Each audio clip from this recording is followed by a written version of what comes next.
Gimana ya biar pembicaraan di HP nggak bocor dan dihack orang? Enterprise Secure Messaging, chat, video call, voice, dan pembicaraan grup terjamin kerahasiaannya dengan sistem enterprise grade 2-layer security. Komandan, masuk. Lapor. Tolong diulangi, kurang jelas suaranya. Arus lalu lintas dipelancar pakai digital? Apa mungkin? Dengan touch to talk, walkie-talkie berbasis aplikasi untuk komunikasi antar tim lapangan tanpa batasan jarak.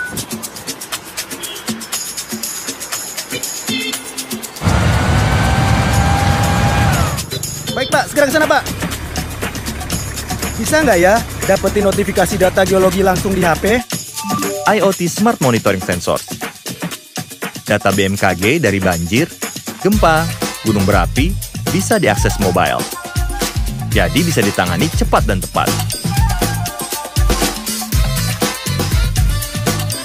Saatnya melesat dengan digital bersama Telkomsel My Business.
Daripada handphone kamu hanya diam tergeletak, kamu sudah coba belum menelpon teman lama dan menanyakan kabarnya?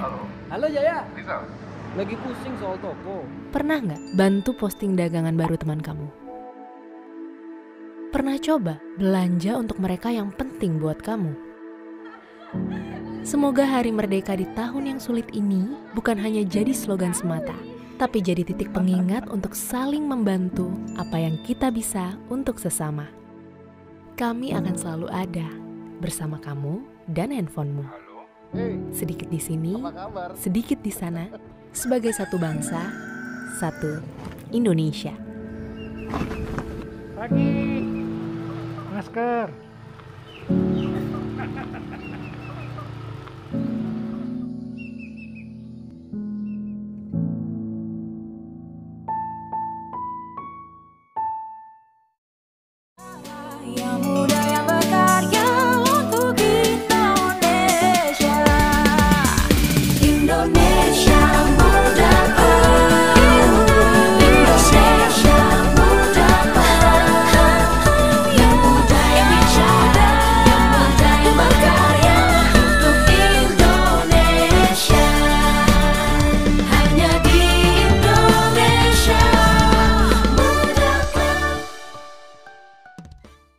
Profesional muda BUMN bisa apa? Aku siap untuk berinovasi. Aku bisa melawan arus untuk kebaikan bangsa. Aku bisa membuat perubahan. Aku bisa bekerja dengan jujur dan independen. Aku bisa memajukan bangsa dengan kreativitas. Kini saatnya profesional muda BUMN dan Indonesia mempunyai wadah untuk mengasah dan bertukar pikiran agar lebih kreatif, inovatif, dan solutif. Saksikan Indonesia Muda Club, diskusi cerdas dengan para profesional muda BUMN untuk Indonesia yang lebih baik.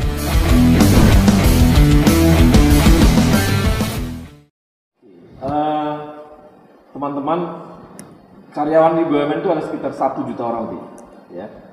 Dan tidak kurang ada 60% adalah teman-teman dari kaum milenial. Mereka adalah profesional muda untuk mencari sekian ratus ribu orang, di antara sekian ratus ribu orang ini, mencari mana yang berprestasi, mencari orang yang keren gitu ya, atau mencari orang yang punya dedikasi tinggi cukup sulit pastinya, apalagi dari ratusan ribu orang. Tapi kita hari ini mencoba mengilik dan mencari kawan-kawan kita milenial, profesional muda yang keren-keren tadi itu, dan kita akan coba apa sih yang mereka kerjakan, apa karya mereka di BUMN sekarang ini. Dan saat ini saya ditemani oleh 4 narasumber. Yang pertama ada Antonius Alexander Tigor. Antonius ini dia ada dari Master of Law di Queen Mary University di London. Kemudian juga Professional Certificate from Stanford University. Kemudian co-founder Nusantara Innovation Forum. Dan dia sekarang juga di In-House Lawyer of the Year in the Asian Legal dari Thomson Reuters. Nah, kemudian juga ada lagi yang lain, teman saya temannya juga, dan hadir di studio ada Amanda Julia Isa. Bang. Amanda ini adalah Wakil Bendara Umum Ikatan Alumni Program Habibie. Dia adalah juara pertama humanitarian project contest Institute of Electrical and Electronics Engineers. Dia kerja di Telkom Indonesia. Kemudian, nah ini lagi nih, ada yang ketiga, Geta Adinda Kusumaningtyas. Sorry Bang. Geta kerja di Jasa Marga. Betul. Dialah CEO di Walmart Indonesia dan kuliahnya cukup sukses dengan predikat summa cum laude dari Master of Science Columbia University. Waduh, keren banget. Dan terakhir ada di online juga ada Yoga Pratama. Yoga adalah Indonesian Youth Ambassador, kemudian presentator Indonesian Renewable Energy Outlook di forum di Forum Paris. Oke. Tadi inilah sekelumit dari profil kawan-kawan kita. Nah, ini saya mau nanya langsung sama Geta. Geta, ini Anda dikuliahkan oleh perusahaan atau memang kuliah sendiri? LPDP, Bang. Oh, LPDP? Iya. Oh, dari LPDP? Iya, betul. Di S1-nya di mana? S1 saya di Telkom University, dulu namanya masih Institute Management Telkom. Oke, jadi dulu awalnya Telkom ya, kemudian masuk ke masuk ke Columbia. Iya, saya kerja dulu, saya sempat kerja di American Multinational Company, terus saya baru pindah ke Jasa Marga, terus saya cuti belajar. Oke. Baru kamu kok ke Jasa Marga? Jadi saya memang ambil jurusan yang relasinya kuat sama core bisnis Jasa Marga gitu. Oh gitu. Jadi di jurusan apa di sana? Construction Administration. Kalau di Indonesia familiarnya Project Management atau Construction Management. Oke. Jadi larinya ke sana ya. Makanya kamu ke Jasa Marga. Bukan ke perusahaan konstruksi lain. Enggak. Jadi saya memang mau balik ke Jasa Marga. Oh gitu ya. Oke. Iya. Nah, itu pernah tinggal di luar sebelumnya? Belum. Tapi memang hanya sekolah aja gitu ya. Sekolah aja. Dulu tuh nggak pernah ada cita-cita keinginan untuk kerja di global company yang ada di sana gitu, nggak ada? Kalau dari LPDP itu mengharuskan kita untuk kembali, wajib. Ya wajib. Kalau nggak wajib? Memang di awal saya sudah semacam taken kontrak dengan Jasa Marga. Jadi sebetulnya kalau saya nggak mau taken kontrak juga nggak apa-apa. Tapi waktu itu memang saya ambil studi yang memang bisa support bisnis Jasa Marga dan memang udah saya niatkan. Jadi saya akan kembali ke Jasa Marga. Jasa Marga. Nah, di Jasa Marga kemarin posisinya langsung bagaimana? Apakah langsung posisi atas, maksudnya di menengah atau dari bawah lagi? Melanjutkan ya, karena saya memang baru balik beberapa bulan yang lalu sih Bang. Oh baru balik. Nah sekarang di Jasa Marga ngerjain apa? Corporate Finance. Corporate Finance.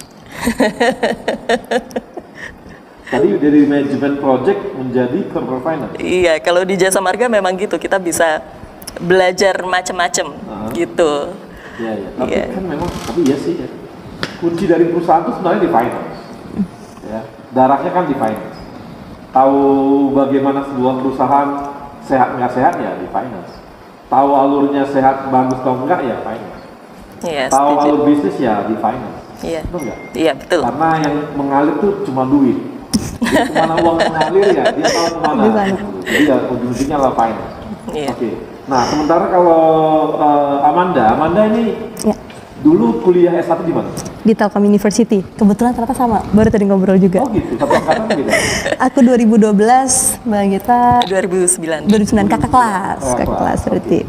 Udah di Telkom University? Telkom University. Kemudian?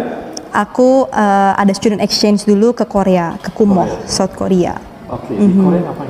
Di sana itu aku tergabung dalam Wireless Emerging Network System. Jadi aku ikut laboratorium exchange di sana. Jadi bisa dibilang selama pembelajaran di sana itu diakumulasi dan dijadikan istilahnya transkrip nilai. Jadi melanjutkan. Jadi waktu itu 3 tahun 3 bulan totalnya kita bisa tetap lulus gitu. Jadi student exchange waktu itu kebetulan aku bisa dibilang perdana tuh waktu itu berangkat. Jadi belum ada programnya, ucuk-ucuk kebetulan alhamdulillah kampus juga suportif ya. Oh jadi bisa berangkat. Seperti double degree gitu atau gimana? Nggak dual degree, tetapi di sana student exchange. Jadi mata kuliah yang diambil di sana itu kebetulan kita matchingkan dengan apa yang belum aku ambil. Jadi dilanjutkan di sana gitu. Sisanya baru aku pulang lagi skripsi gitu Bang. Habis dari situ kamu balik dari Korea habis itu? Iya, aku pulang dulu ke Indonesia, terus aku ke Telkom. Kalau waktu di sana kan kita kerjasama sama Samsung Korea kan, kita ada kayak riset lab gitu, Bang. Terus skripsi pada saat menjelang skripsi itu kan ngerjain skripsi nggak terlalu lama karena ngelanjut dari yang Korea. Nah itu barulah ikut-ikut mulai kecanduan ikut lomba tuh Bang, gitu. Lomba apa sih?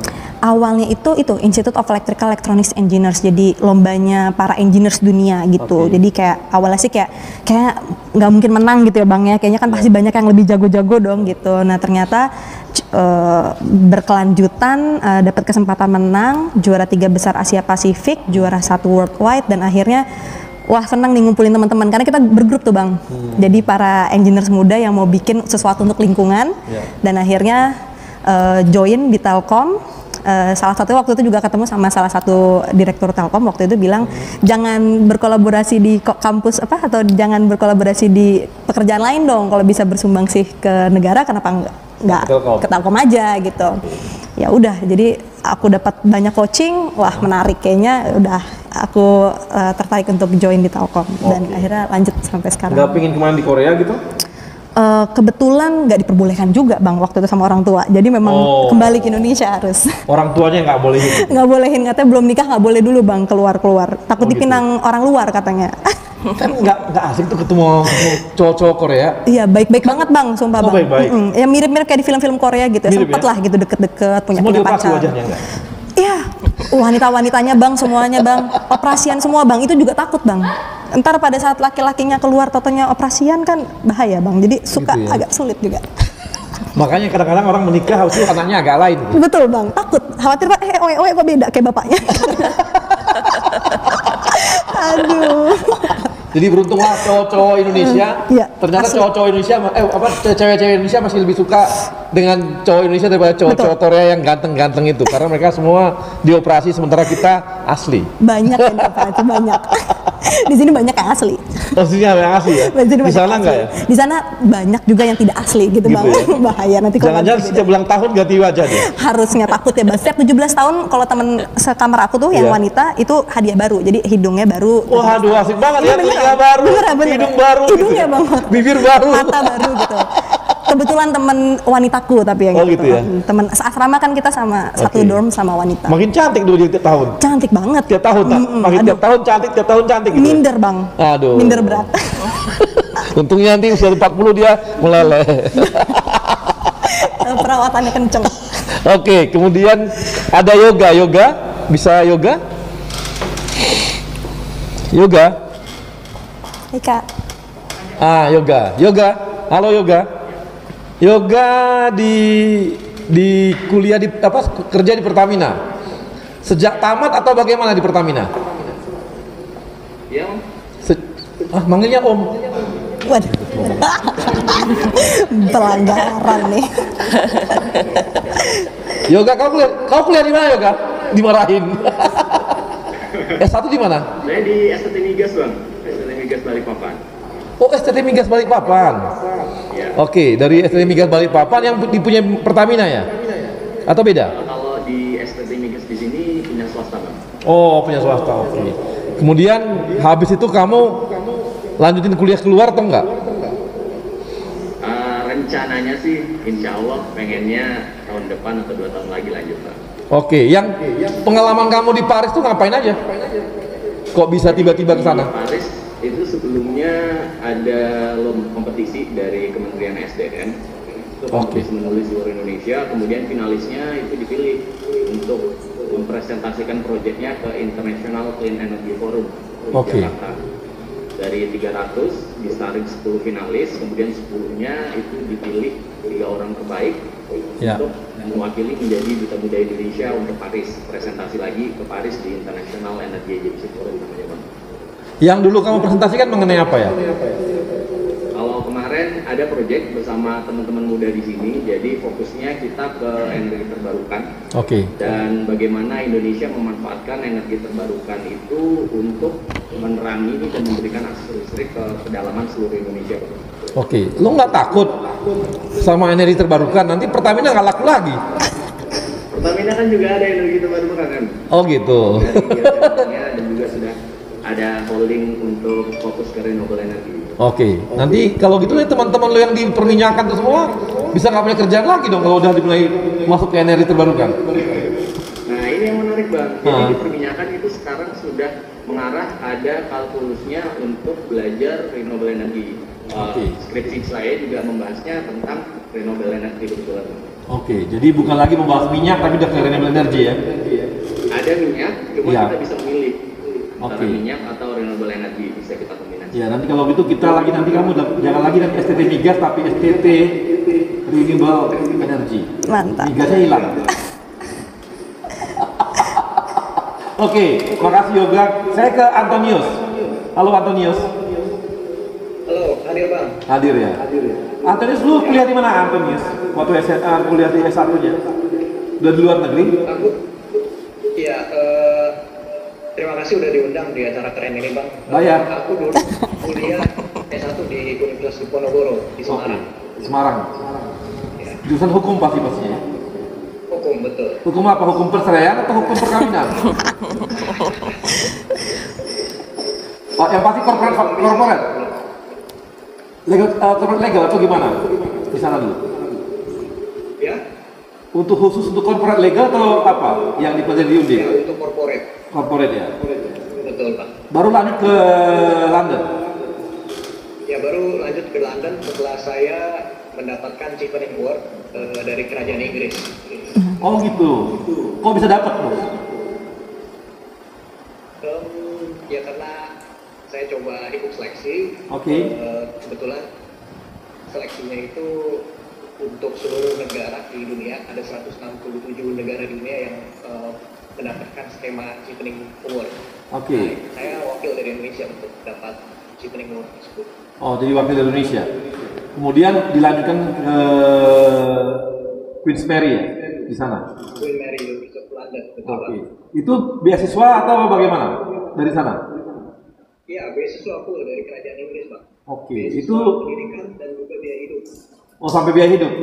Bawa istri? Ya. Bawa istri? Bawa, Bang. Oh, bawa istri juga? Bawa, Bang. Oh, bawa. Jadi berarti ini dong full beasiswanya full banget kalau gitu ya? Termasuk full family.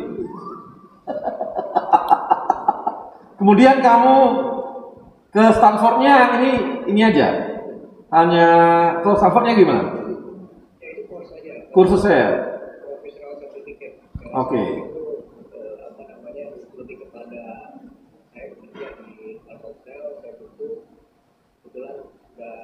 Jalan 12 tahun di Telkomsel kerja, saya melihat pengembangan diri dalam bidang manajemen. Oke. Di sektor. Oke, kamu kenapa nggak kerja di Inggris aja dulu? Ngapain harus ke Telkomsel? Oh, jatuh cinta duluan. Jatuh cinta sama cewek Telkomsel atau jatuh cinta sama Telkomselnya? Oh, sama Telkomselnya.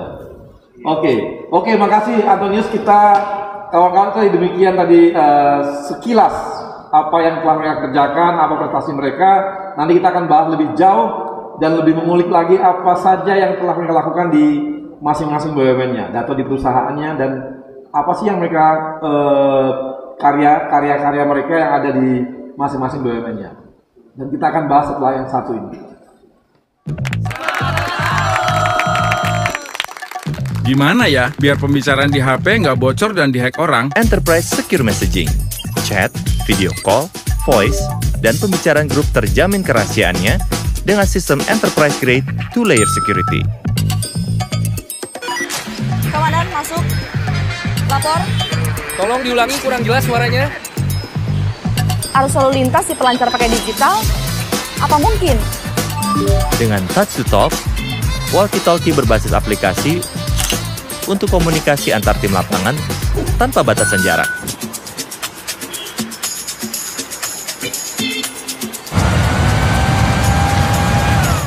Baik Pak, segera ke sana Pak.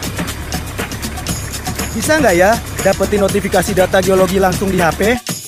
IoT Smart Monitoring Sensor. Data BMKG dari banjir, gempa, gunung berapi bisa diakses mobile. Jadi bisa ditangani cepat dan tepat. Saatnya melesat dengan digital bersama Telkomsel My Business.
Daripada handphone kamu hanya diam tergeletak, kamu sudah coba belum menelpon teman lama dan menanyakan kabarnya?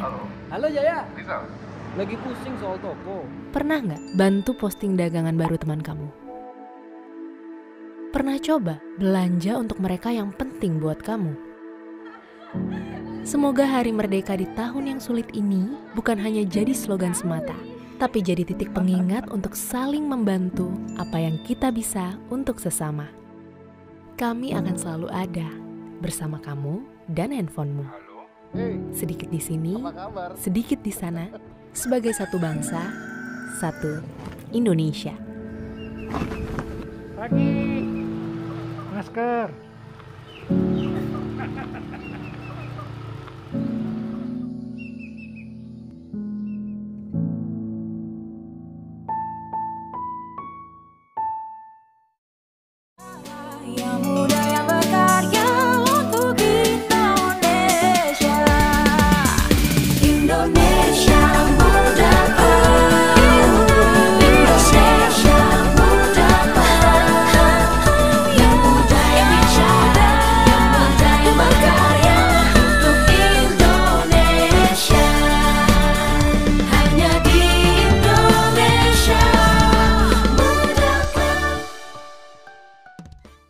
Oke, Profesor Muda, kita kembali di Indonesia Muda Club. Kita akan ada 2 penanya. Yang pertama silakan, siapa? Idam. Ya, Idam. Halo Idam.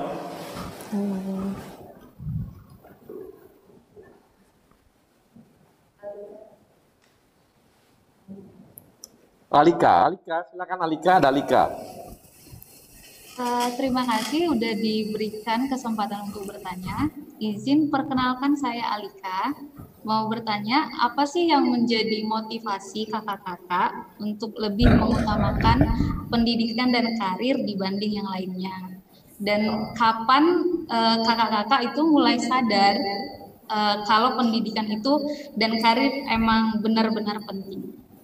Oke, sekarang saya udah ya. Nah, ini bisa langsung Geta. Kenapa mengutamakan pendidikan dan karir daripada yang lain-lain? Daripada yang lain-lain gitu ya. Ya itu tadi saya udah sempat bilang sih, sebetulnya saya pursue pendidikan sampai ke Amerika itu mulainya dari niat yang kecil gitu. Saya ingin membukakan gerbang untuk orang-orang di sekitar saya gitu. Karena saya mau kasih lihat ke mereka, if I can do it, so you can do it too gitu. I'm not coming from a fancy background. I don't have what people call as privilege. I didn't go to international schools at Indonesia gitu. Tapi saya bisa, Anda juga bisa gitu. Orang-orang di sekitar saya pasti bisa itu. Sebenarnya sesimpel itu niatnya. Itu ya? Oke, itu jadi lebih kepada memberikan motivasi kepada orang-orang sekitar gitu ya? Iya, iya itu. Kalau Yoga? Iya Bang. Halo Yoga. Halo Bang. Yoga bisa jawab tuh pertanyaan Alika. Kenapa Yoga lebih mementingkan karir dan sekolah daripada yang lain gitu? Ya, terima kasih pertanyaannya Alika, bagus banget. Salam kenal, saya Yoga dari Pertamina. Khususnya menurut saya kita harus balance dulu ya. Jadi mengutamakan yang pertama itu prioritasnya tetap keluarga. Baru kita masuk ke pekerjaan sebagai rumah kedua kita. Otomatis kenapa lebih milih dan fokus kepada karir? Yang pertama kita harus punya tujuan dulu. Kalau misalnya kita sudah punya tujuan, kita juga bisa sharing atau membagikan apa yang menjadi tujuan kita ke orang lain dan bisa menginspirasi orang lain. Karena kita memiliki tujuan yang berbeda-beda, jadi harapannya raih mimpi setinggi mungkin. Dan kalau misalnya Alika, jangan misalnya si teman A fokus ke karir, teman B fokus ke keluarga, tapi kita juga harus balancing. Jadi kalau dari saya itu lebih ke balancing Bang. Jadi kita harus bisa time management, mengatur waktu antara karir dan keluarga. Gitu. Makasih. Yoga, kalau Anton gimana Anton? Ya Bang. Ya. Kenapa Anton katanya lebih prioritasin kerja dan kuliah, sekolah daripada yang lain? Ya, sebetulnya ini terima kasih atas pertanyaannya. Tadi yang Yoga sampaikan dan juga Geta sampaikan itu sangat selaras dengan apa yang mau saya jawab. Jika saya boleh tambahkan, upaya saya untuk bekerja dan sekolah itu adalah merupakan upaya saya untuk stay relevan terhadap sebuah perubahan. Itu. Kenapa? Karena seperti Charles Darwin bilang bahwa it's not the strongest that survive, nor the most intelligent, but the most responsive to change. Nah, itu saya dapat dari pekerjaan dan juga dari pendidikan. Sehingga saya dapat lebih inline dengan kemajuan zaman. Secara otomatis saya juga bisa menjadi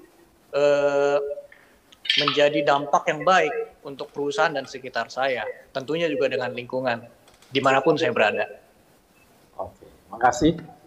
Nah, kalau Amanda gimana?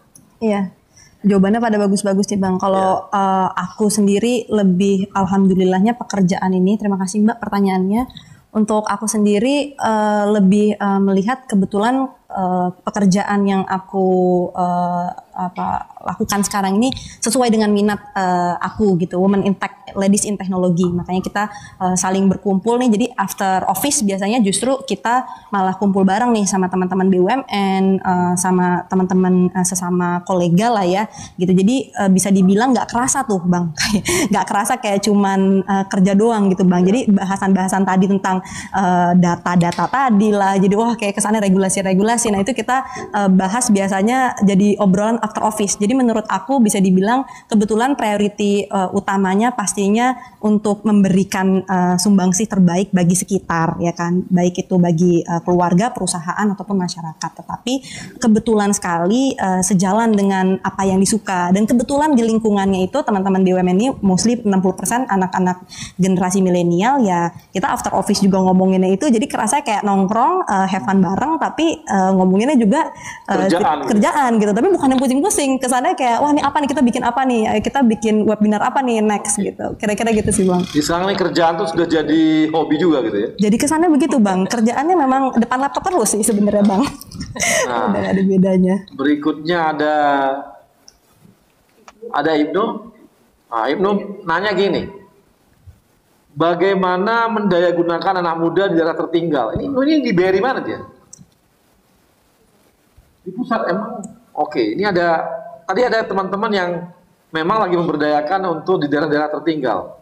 Tadi seperti yoga. Yoga gimana yoga? Ya Bang, benar banget. Siapa ya tadi yang nanya ya Bang? Tadi ada namanya Ibnu dari BRI. Kira-kira bagaimana memberdayakan anak muda yang tertinggal, di daerah tertinggal? Benar sekali Bang. Salah satu proyek yang kami lakukan dari tahun 2017 sampai 2020 sekarang itu adalah nama programnya Berbagi Terang yang diinisiasi sama salah satu NGO Rawekara Indonesia.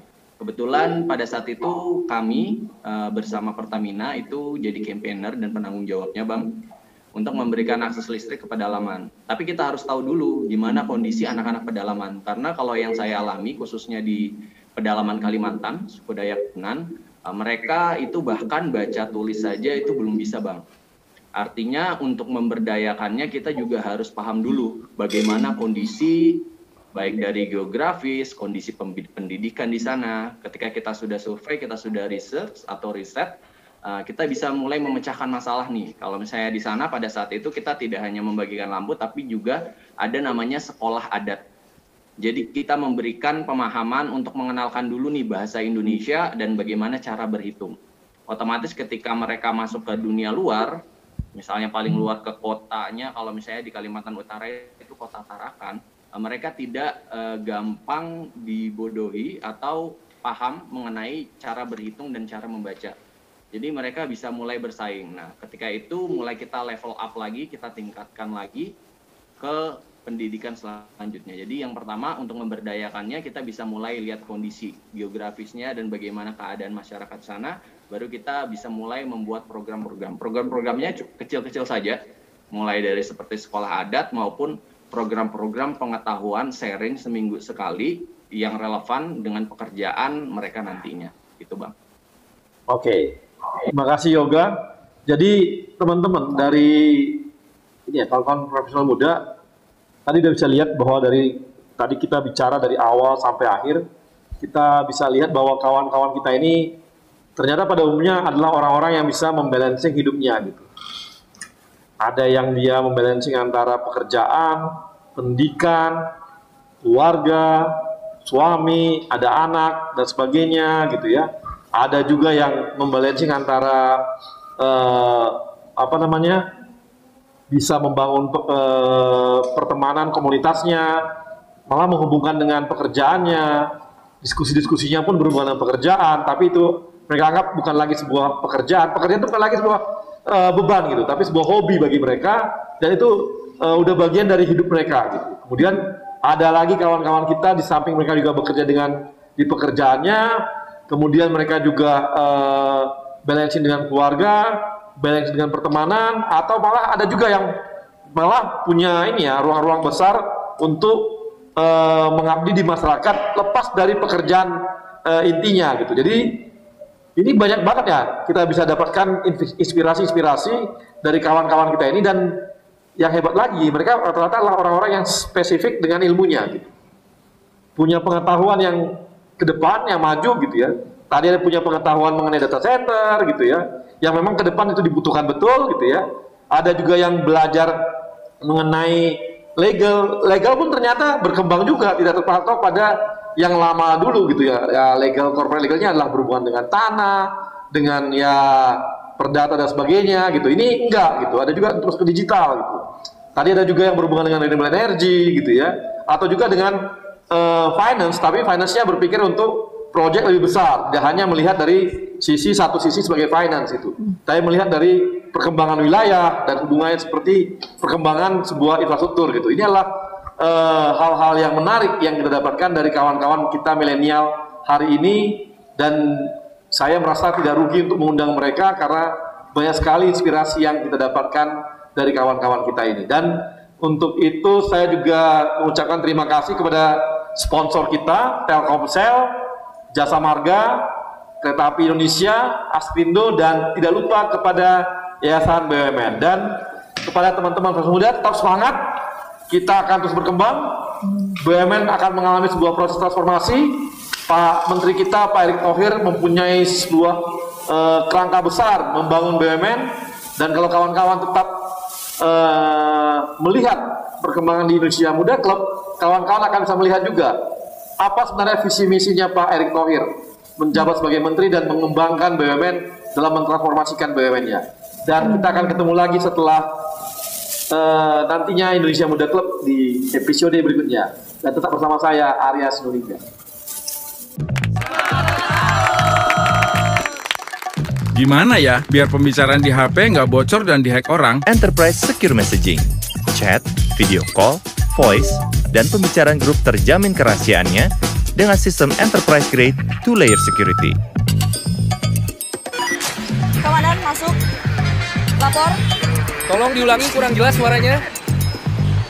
Arus lalu lintas dipelancar pakai digital? Apa mungkin?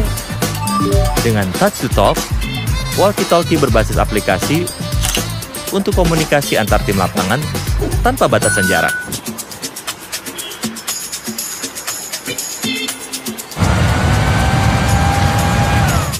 Baik Pak, segera ke sana Pak.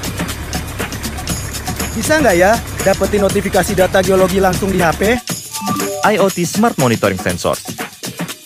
Data BMKG dari banjir, gempa, gunung berapi bisa diakses mobile. Jadi bisa ditangani cepat dan tepat. Saatnya melesat dengan digital bersama Telkomsel My Business.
Daripada handphone kamu hanya diam tergeletak, kamu sudah coba belum menelpon teman lama dan menanyakan kabarnya?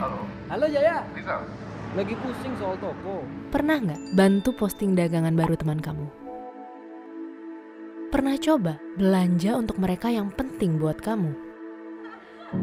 Semoga Hari Merdeka di tahun yang sulit ini bukan hanya jadi slogan semata, tapi jadi titik pengingat untuk saling membantu apa yang kita bisa untuk sesama. Kami akan selalu ada bersama kamu dan handphonemu. Sedikit di sini, sedikit di sana, sebagai satu bangsa, satu Indonesia.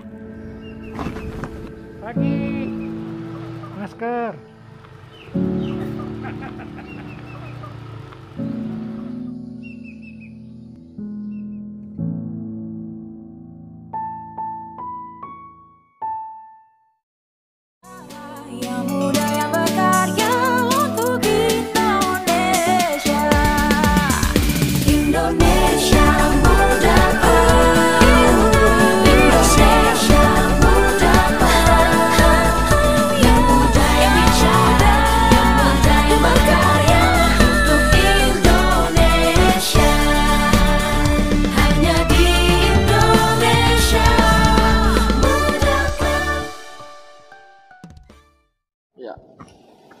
Profesional Muda, kita kembali lagi di Indonesia Muda Club dan saya mau ngobrol-ngobrol sama Geta nih. Get, ada sesuatu yang kamu bawa ke perusahaan kamu saat ini dari apa yang ada kamu capai di luar negeri? Kalau sejauh ini karena saya baru balik ya, tadi yang saya cerita saya baru sharing aja nih, sharing ke teman-teman tentang project management gitu kan, perbandingan project management di negara maju, terus apa yang bisa kita adopsi di Indonesia, apa yang bisa kita improve di sini gitu. Sama ya kalau saya sih sebenarnya my journey starts from such a simple wish sebenarnya Pak. Saya itu ke Amerika karena memang dari saya pingin sekolah ke luar negeri, tapi di satu sisi saya juga mikir saya seorang ibu, saya punya anak, gitu kan? Udah punya anak. Udah banget, wajahnya masih muda banget. Iya. Udah punya anak berapa? Satu. Iya. Dari kenapa? Ya, dari satu suami.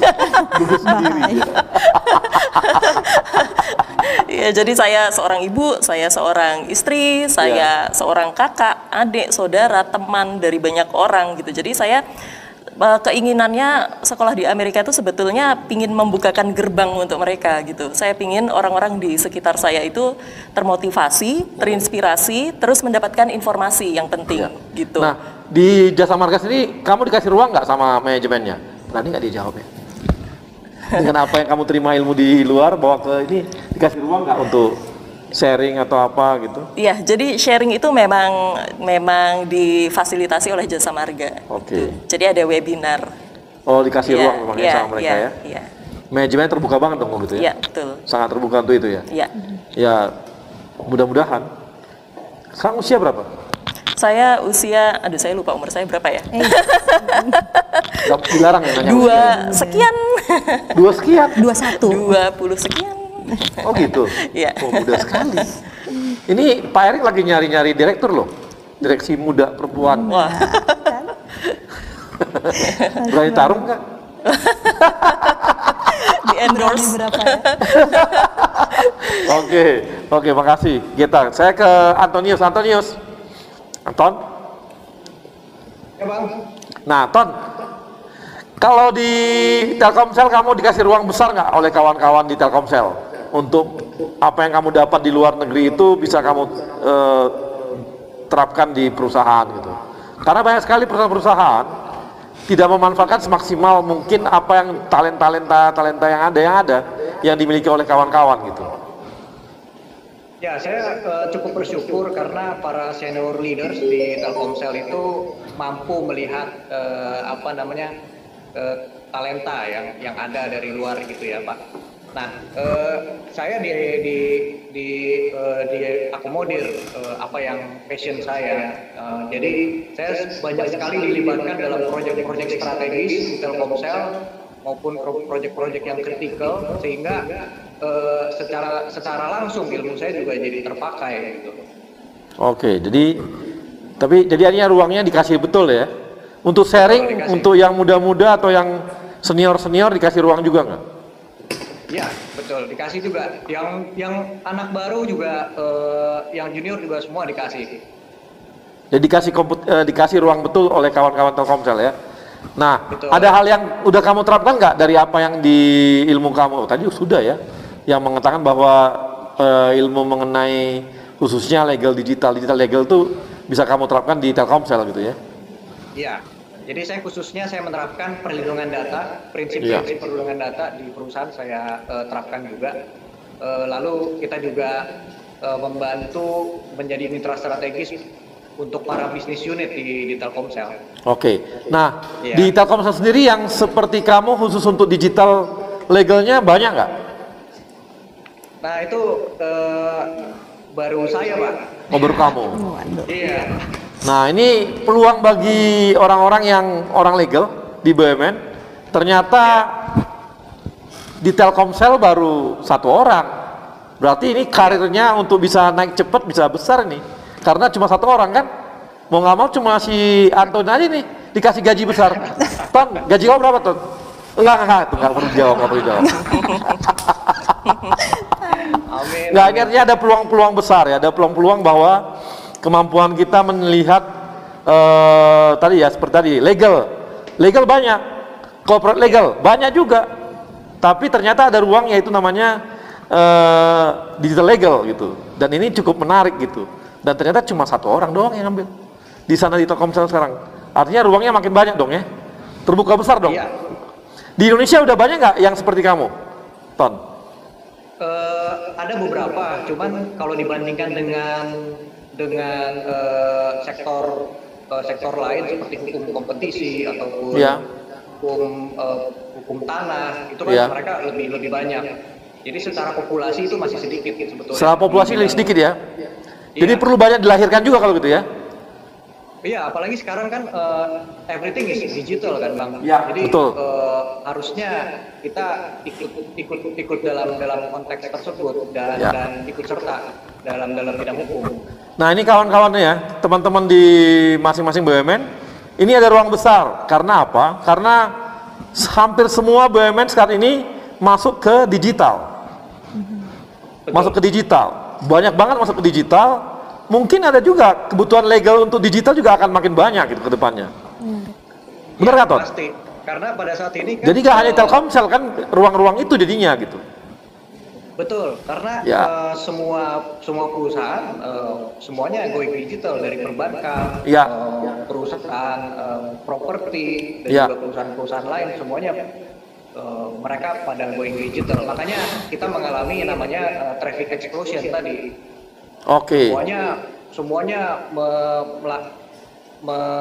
menggunakan teknologi terkini untuk tetap relevan terhadap perkembangan zaman, sehingga tetap menjadi pemain global serta mengantisipasi juga kan persaingan bisnis sekarang. Kalau enggak masuk ke digital, mereka akan mati.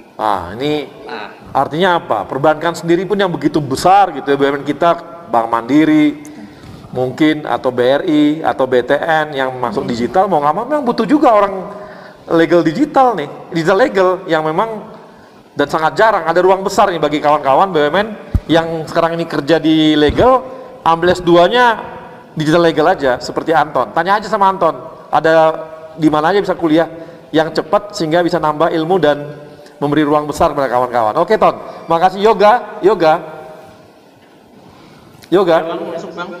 Ya, Yoga. Nah, Yoga sekarang tadi kan ngomong di hulu ya, di produksi Pertamina gitu ya. Dan memang tadi fokus ke renewable energy. Nah, ini untuk kamu mengimplementasikan ataupun memberi ruang atau juga hal-hal yang berhubungan dengan renewable energy di Pertamina, di luar dari komunitas ada nggak yang kamu perjuangkan supaya kamu bisa berperan di sana gitu? Ya, sebelumnya kalau di Pertamina, alhamdulillah ruang-ruang itu juga cukup terbuka lebar banget. Kami juga bekerja sama dengan beberapa teman di rekan-rekan di bidang communication and relation. Jadi communication and relation sering sekali melibatkan kami ke dalam kegiatan-kegiatan eksternal maupun internal. Dalam kegiatan eksternal itu kita juga mengedukasi nggak hanya rekan-rekan internal dalam Pertamina, anak-anak milenial Pertamina, tapi rekan-rekan muda di luar. Salah satunya beberapa waktu lalu juga ikut ke salah satu proyek BBM Satu Harga di Kalimantan Tengah. Kita juga mengedukasi anak-anak pedalaman mengenai tidak hanya Pertamina tapi juga renewable energy itu sendiri juga, Bapak. Oke, ini saya mau informasikan juga mungkin ke Yoga juga ya. Kemarin baru disampaikan oleh Pak Erick Thohir, Pak Menteri kita, kalau sekarang namanya transformasi energi. Sekarang Pertamina itu diminta menghitung kapan kira-kira fosil ya, energi fosil itu akan habis. Harus diperkirakan kapan habis dan kapan proses-proses mulai renewable energy akan masuk. Kita akan punya 3 itu sekarang, nanti ketiga nih tahapannya. Ada yang namanya energi fosil, kemudian ada yang pakai EV battery, Pertamina juga masuk. Yang ketiga ada yang namanya masuk ke renewable energy.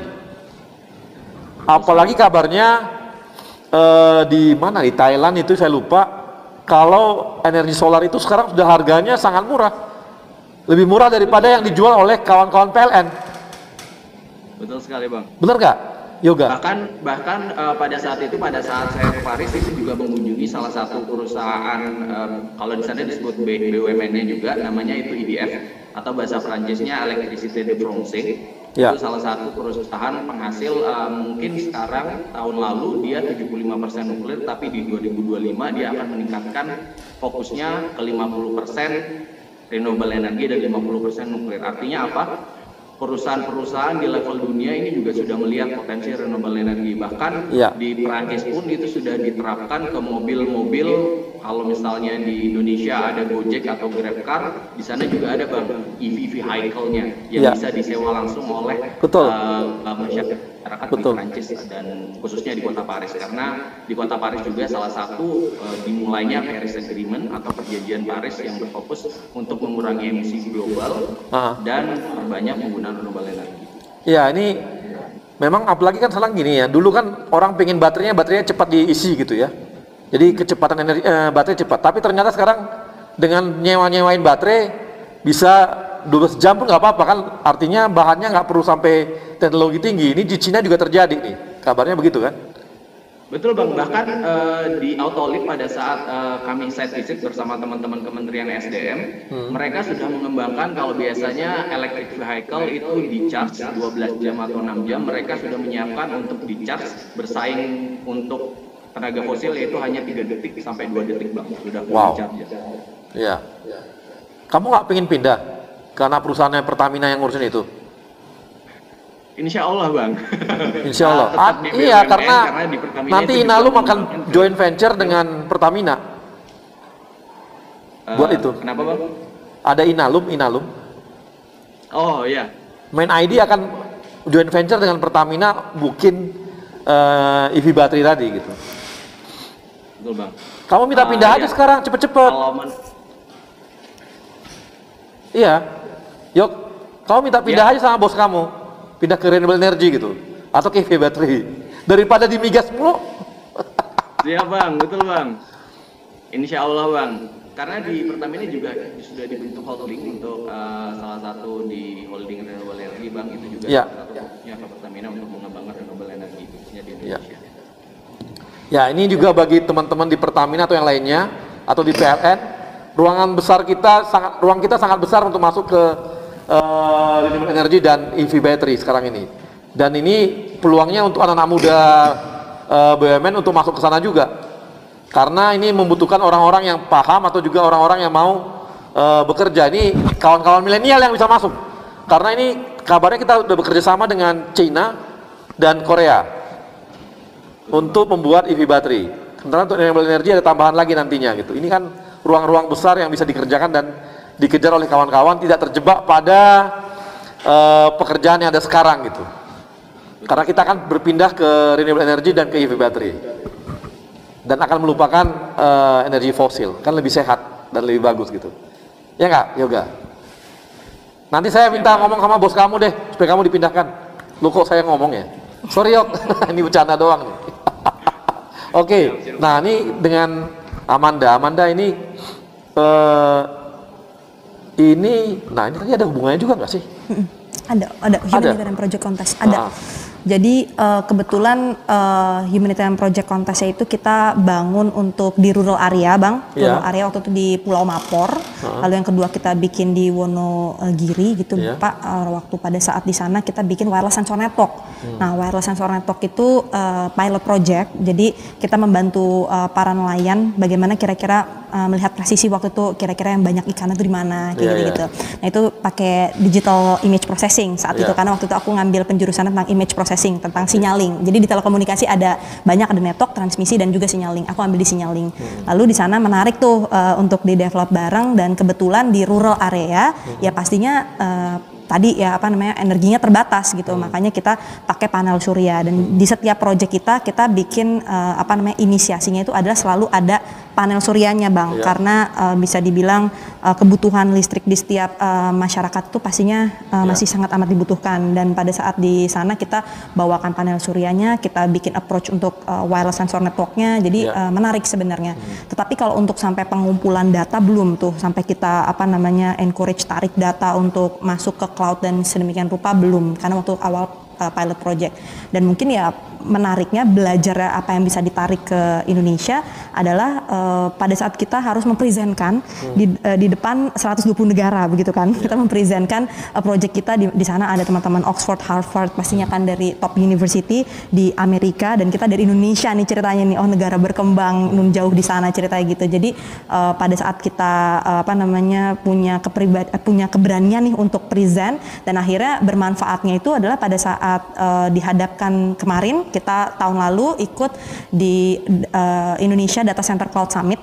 Waktu itu kebetulan banget ada satu slot speaker kosong, Bang. Jadi satu untuk director, yang satu lagi slot speaker kosong untuk approach digital marketingnya gitu. Ya udah disuruh present, Bang. Nah, kebayangkan kalau misalnya aku belum pernah present gitu, kita di depan banyak negara begitu, di depan banyak global player.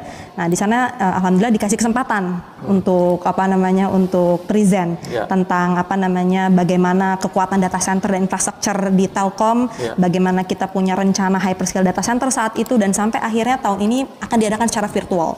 Jadi banyak belajar, bisa dibilang yang dibawa ke Indonesia bukan hanya ilmu secara teknologinya, mungkin kalau dibilang teknologinya di negara maju pastinya kita banyak belajar, tetapi yang pastinya didapatkan dari BUMN itu adalah kesempatan untuk diberikan panggung nih. Silahkan berperan, silahkan berkreativitas. Jadi mungkin itu yang menariknya, Bang. Jadi nggak salah ternyata pulang ke Indonesia dan berkarir di sini gitu, Bang. Nah, kalau untuk Telkom sendiri, untuk renewable energy kemungkinannya ada juga dong ya untuk itu? Pastinya ada beberapa yang saat ini kok untuk power ya, ada PUI-nya. Jadi setiap kali untuk data center begitu, Bang, memang ada angka-angka tertentu yang memang harus di-approach untuk sebagai standarnya. Jadi green data center begitu, Bang. Jadi ada ada sebuah teknis angka yang memang harus dapatkan agar dapat sertifikat green data center, karena itu lagi menarik banget juga buat mereka. Saya nggak mau data centernya belum green energy nih gitu. Jadi ngarahnya ke sana juga ya, green energy. Betul, tetap green energy dibutuhkan banget. Besar nggak power yang dibutuhkan untuk data center? Pasti untuk hyperscale data center pasti luar biasa besar, makanya tadi approach-nya kita ambilnya eco. Jadi untuk environment-nya harus evolve, lalu harus ramah lingkungan begitu. Jadi ada konsep eco yang memang konsep yang memang harus ditanamkan di data center itu. Jadi menjadi berbeda, tetapi tetap nuansa Indonesia, tapi tetap ramah lingkungan begitu, Bang. Oke, makasih Amanda. Ini adalah, coba deh dengerin dari tadi semua itu kawan-kawan kita ini cukup spesifik apa yang mereka punya, menarik betul apa yang mereka punya, dan memberikan inspirasi juga apa sih yang mau kita kerjakan ke depan gitu ya. Dan kawan-kawan ini cukup bisa memberikan inspirasi kita, dan nanti kita akan gali lebih jauh dengan kawan-kawan kita 4 orang ini, anak-anak milenial kita masih muda walaupun usia masih di bawah 30 tapi udah punya anak 1. Loh, apa hubungannya? Ada hubungannya ya? Ada hubungannya. Dan kita akan kembali setelah yang satu ini.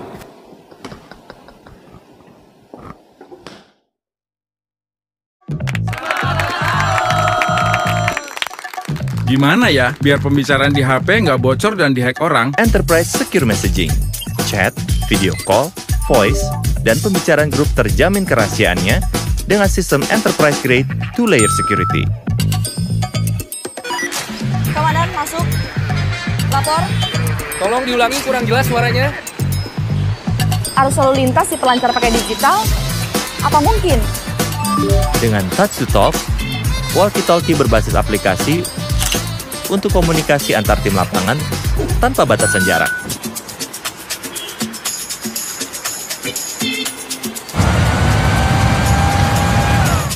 Baik Pak, segera ke sana Pak. Bisa nggak ya dapetin notifikasi data geologi langsung di HP? IoT Smart Monitoring Sensor.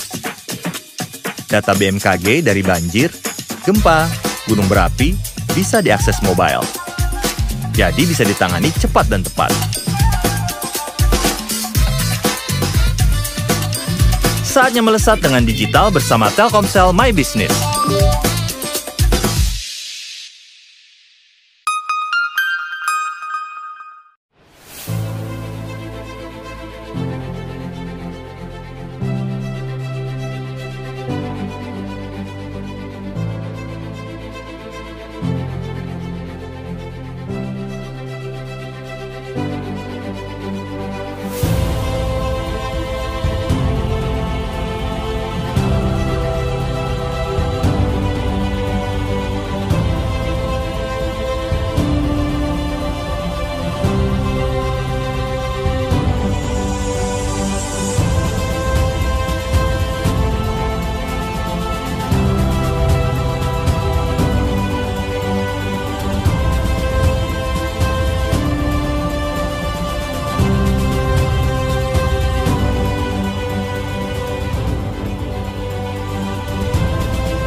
Daripada handphone kamu hanya diam tergeletak, kamu sudah coba belum menelpon teman lama dan menanyakan kabarnya?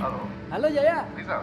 Lagi pusing soal toko. Pernah nggak bantu posting dagangan baru teman kamu? Pernah coba belanja untuk mereka yang penting buat kamu? Semoga Hari Merdeka di tahun yang sulit ini bukan hanya jadi slogan semata, tapi jadi titik pengingat untuk saling membantu apa yang kita bisa untuk sesama. Kami akan selalu ada bersama kamu dan handphonemu. Sedikit di sini, sedikit di sana, sebagai satu bangsa, satu Indonesia. Pagi, masker.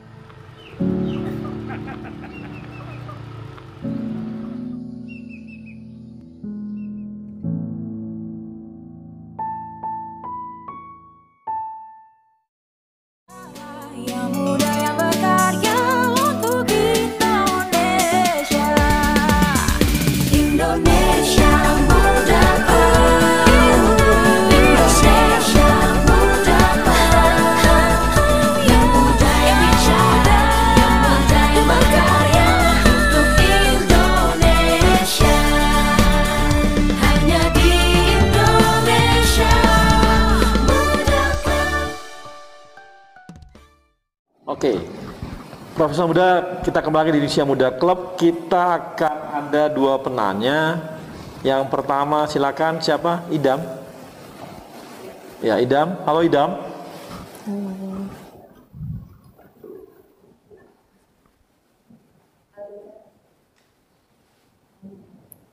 Alika, silakan Alika, ada Alika. Terima kasih udah diberikan kesempatan untuk bertanya. Izin perkenalkan saya Alika. Mau bertanya, apa sih yang menjadi motivasi kakak-kakak untuk lebih mengutamakan pendidikan dan karir dibanding yang lainnya? Dan kapan kakak-kakak itu mulai sadar kalau pendidikan itu dan karir emang benar-benar penting? Oke, sekarang saya Udah ya. Nah, ini bisa langsung Geta silakan. Kenapa mengutamakan pendidikan dan karir daripada yang lain-lain? Daripada yang lain-lain gitu ya. Ya itu tadi saya udah sempat bilang sih, sebetulnya saya pursue pendidikan sampai ke Amerika itu mulainya dari niat yang kecil gitu. Saya ingin membukakan gerbang untuk orang-orang di sekitar saya gitu. Karena saya mau kasih lihat ke mereka, if I can do it, so you can do it too gitu. I'm not coming from a fancy background. I don't have what people call as privilege. I didn't go to international schools at Indonesia gitu. Tapi saya bisa, Anda juga bisa gitu. Orang-orang di sekitar saya pasti bisa itu. Sebenarnya sesimpel itu niatnya. Itu ya? Oke, itu jadi lebih kepada memberikan motivasi kepada orang-orang sekitar gitu ya. Iya. Oke. Iya, itu. Kalau yoga. Iya, Bang. Halo Yoga. Halo, Bang. Yoga bisa jawab tuh pertanyaan Alika. Kenapa yoga lebih mementingkan karir dan sekolah daripada yang lain gitu? Ya, terima kasih pertanyaannya Alika. Bagus banget. Salam kenal, saya Yoga dari Pertamina. Khususnya menurut saya kita harus balance dulu ya. Jadi mengutamakan yang pertama itu prioritasnya tetap keluarga. Baru kita masuk ke pekerjaan sebagai rumah kedua kita. Otomatis kenapa lebih milih dan fokus kepada karir? Yang pertama kita harus punya tujuan dulu.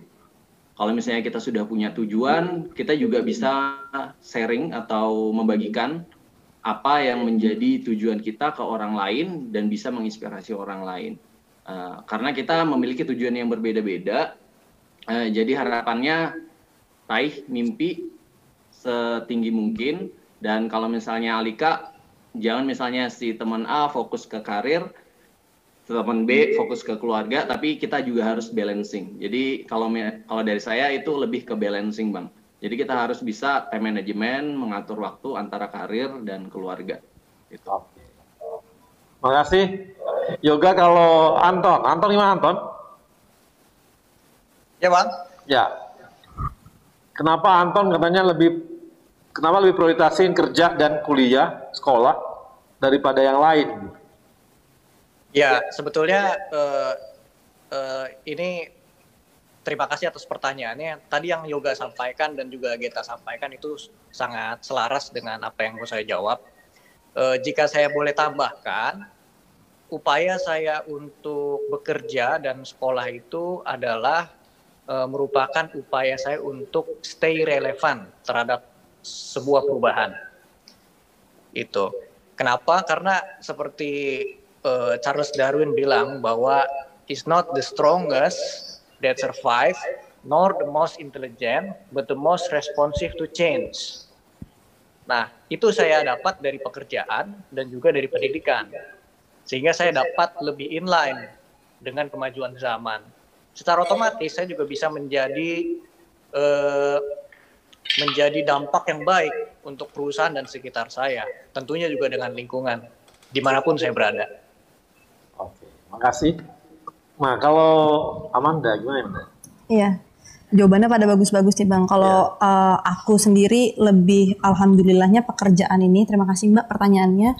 Untuk aku sendiri lebih melihat kebetulan pekerjaan yang aku lakukan sekarang ini sesuai dengan minat aku gitu, Women in Tech, Ladies in Technology. Makanya kita saling berkumpul nih. Jadi after office biasanya justru kita malah kumpul bareng nih sama teman-teman BUMN, sama teman-teman sesama kolega lah ya gitu. Jadi bisa dibilang nggak kerasa tuh Bang, nggak kerasa kayak cuman kerja doang gitu Bang. Jadi bahasan-bahasan tadi tentang data-data tadi lah. Jadi wah kayak kesannya regulasi-regulasi. Nah itu kita bahas biasanya jadi obrolan after office. Jadi menurut aku bisa dibilang kebetulan priority utamanya pastinya untuk memberikan sumbangsih terbaik bagi sekitar ya kan. Baik itu bagi keluarga, perusahaan ataupun masyarakat. Tetapi kebetulan sekali sejalan dengan apa yang disuka. Dan kebetulan di lingkungannya itu teman-teman BUMN ini mostly 60% anak-anak generasi milenial ya. Kita after office juga ngomonginnya itu jadi kerasa kayak nongkrong, have fun bareng tapi ngomonginnya juga Kerjaan. kerjaan gitu, tapi bukan yang pusing-pusing. Kesannya kayak wah ini apa nih, kita bikin apa nih, kita bikin webinar apa nih next gitu. Kira-kira gitu sih Bang. Di sekarang nih kerjaan tuh sudah jadi hobi juga gitu ya. Jadi kesannya begitu Bang. Kerjaannya memang depan laptop terus sih sebenarnya Bang. Nah, Udah ada bedanya. berikutnya ada Ibnu. Nah, Ibnu nanya gini, bagaimana mendayagunakan anak muda di daerah tertinggal? Ini di BRI mana dia? Di pusat emang.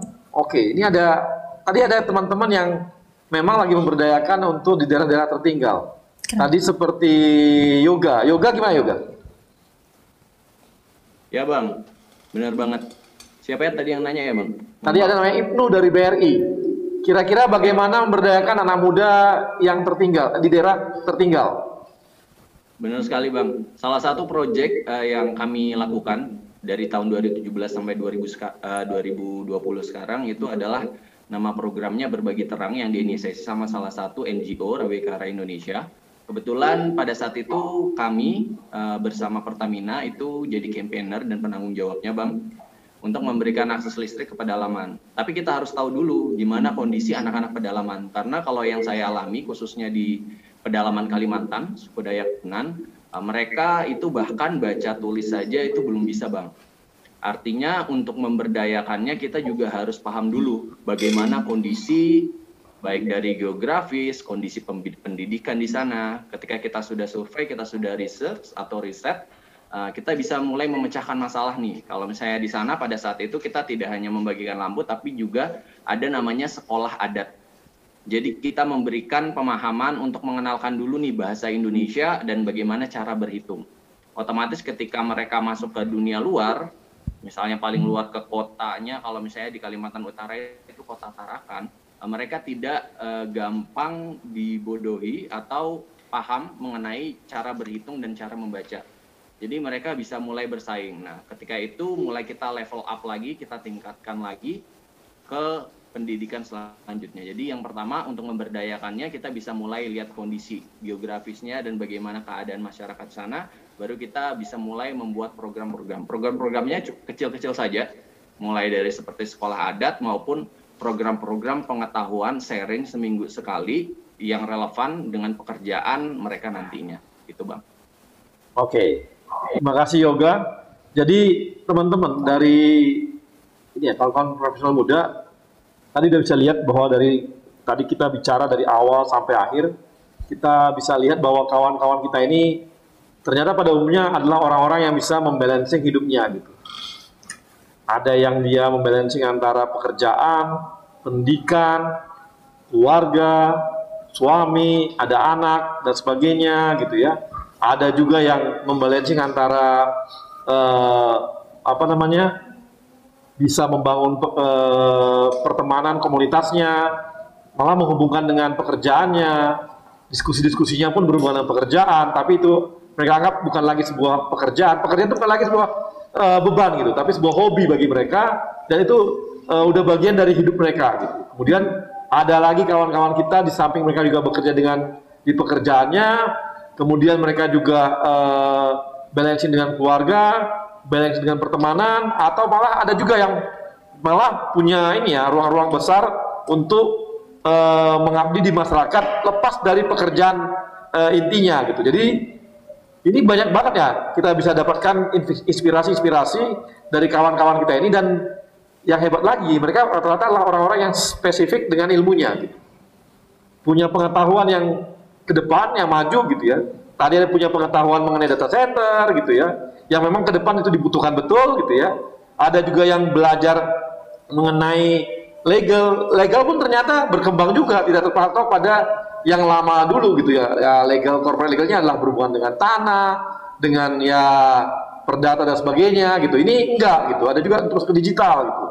Tadi ada juga yang berhubungan dengan renewable energy gitu ya, atau juga dengan finance, tapi finance-nya berpikir untuk proyek lebih besar, tidak hanya melihat dari satu sisi sebagai finance itu, tapi melihat dari perkembangan wilayah dan hubungannya seperti perkembangan sebuah infrastruktur gitu. Ini adalah hal-hal yang menarik yang kita dapatkan dari kawan-kawan kita milenial hari ini, dan saya merasa tidak rugi untuk mengundang mereka karena banyak sekali inspirasi yang kita dapatkan dari kawan-kawan kita ini. Dan untuk itu saya juga mengucapkan terima kasih kepada sponsor kita, Telkomsel, Jasa Marga, Kereta Api Indonesia, Aspindo, dan tidak lupa kepada Yayasan BUMN. Dan kepada teman-teman Front Muda, tetap semangat, kita akan terus berkembang, BUMN akan mengalami sebuah proses transformasi.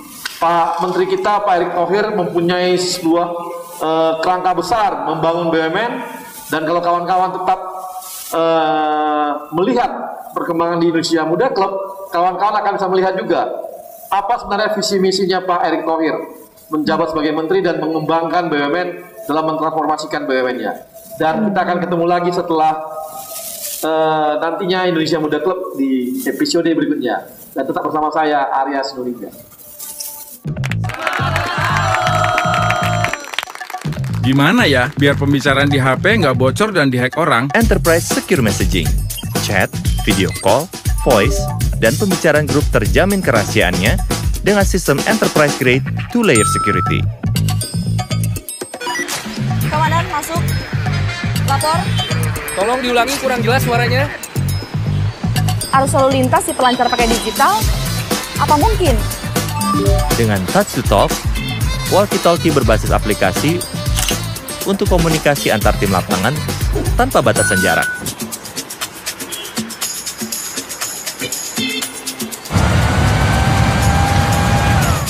Baik Pak, segera ke sana Pak. Bisa nggak ya dapetin notifikasi data geologi langsung di HP? IoT Smart Monitoring Sensor. Data BMKG dari banjir, gempa, gunung berapi bisa diakses mobile. Jadi bisa ditangani cepat dan tepat. Saatnya melesat dengan digital bersama Telkomsel My Business.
Daripada handphone kamu hanya diam tergeletak, kamu sudah coba belum menelpon teman lama dan menanyakan kabarnya?